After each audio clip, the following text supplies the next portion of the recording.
تھے. ثاقب نثار صاحب کے ساتھ تو آپ کی بڑی اچھی یارانہ اور دوستی تھی, اس لیے جب وہ چیف جسٹس تھے تو اظہر صدیق صاحب سپریم کورٹ میں ہی نظر آتے تھے.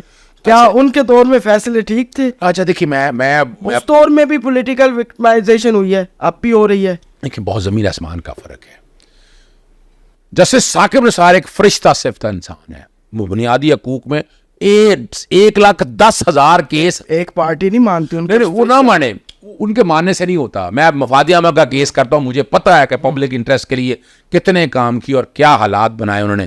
یہ سارا کچھ آپ کو ہمارے سامنے ہے اور ہم ان چیزوں کو سامنے رکھ کے بہتر سمجھتے ہیں کہ کیا چیز ہونی ہے اور کیا حالات بننے ہیں. ایک بات میں آپ کے سامنے رکھ دوں, جیسے ثاقب نثار ایک فرشتہ صفت انسان تھے. 1,10,000 انسانی حقوق کے کام. مجھے یہ بتائیں, پرائیویٹ میڈیکل کالج لوٹ کے کھا گیا جو کام انہوں نے کیا تھا, پرائیویٹ سکول کیا کرتے رہے, چینی مافیا کیا ہوتا رہا, یہاں ماحولیت کے کیا کام تھے, غریب لوگوں کے کیا, اس کا مقابلہ اور ثانی پاکستانی تاریخ میں کوئی نہیں ہے. یہ میں بتا دوں آپ کو.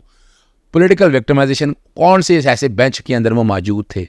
نواز شریف کے خلاف پاناما کا کیس بالکل جائز ہے, مانے یا نہ مانے آپ ان کو, پولیٹیکل وکٹمائزیشن ہوئی ہے, اس میں کوئی شک نہیں ہے. اور میں آج بھی مانتا ہوں اس بات کو. خواجہ سعد رفیق کے ساتھ یا باقی لوگوں کے ساتھ, وہ اب مقبول باقر نے فیصلہ لکھا تھا. مقبول باقر صاحب آپ کو پتہ نگران وزیر اعلیٰ تھے, تو تھوڑی سی شرم اور حیا انہیں آنی چاہیے تھی نا اس وقت, کہ اس وقت انہیں اپنے فیصلے یاد کریں جو کچھ ہو رہا ہے اس پہ عمل درآمدی کرا لیتے کم از کم. تو پولیٹیکل وکٹمائزیشن ہمارے سسٹم کا حصہ ہے, یہ ہوتی آ رہی ہے اور ہو رہی ہے.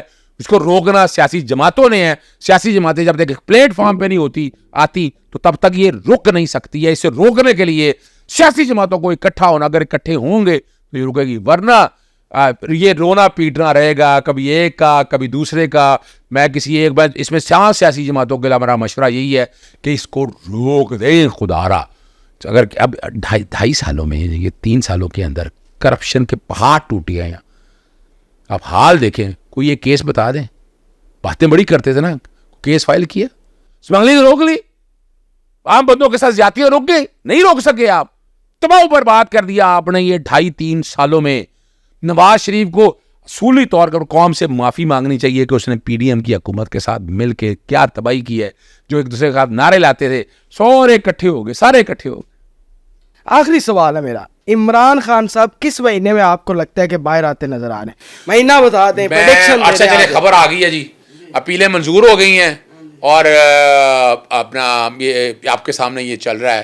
اپنا عمران خان صاحب اور بشرا بی بی دونوں بری ہو گئے ہیں. دونوں بری ہو گئے. میں نے پروگرام شروع ہونے سے پہلے کیا کہا تھا آپ کو, نکاح کا میں نے یہی کہا تھا آپ کو, لے منظور ہو گئی, قلم ہو گیا جی. اب میں اگست سپتمبر کا ٹارگٹ آپ کے سامنے, سپتمبر میں عمران خان سے باہر ہوں انشاءاللہ. بڑی امید ہے نومبر تک سارا کام ختم ہو جائے گا جی. بالکل. اظہر صدیق صاحب سے ہم نے بات کی, انہوں نے بہت ساری پریڈکشن بھی کی اور یہ بھی کہا کہ عمران خان صاحب جو ہے وہ نومبر میں عوام کے بیچ میں ہوں گے.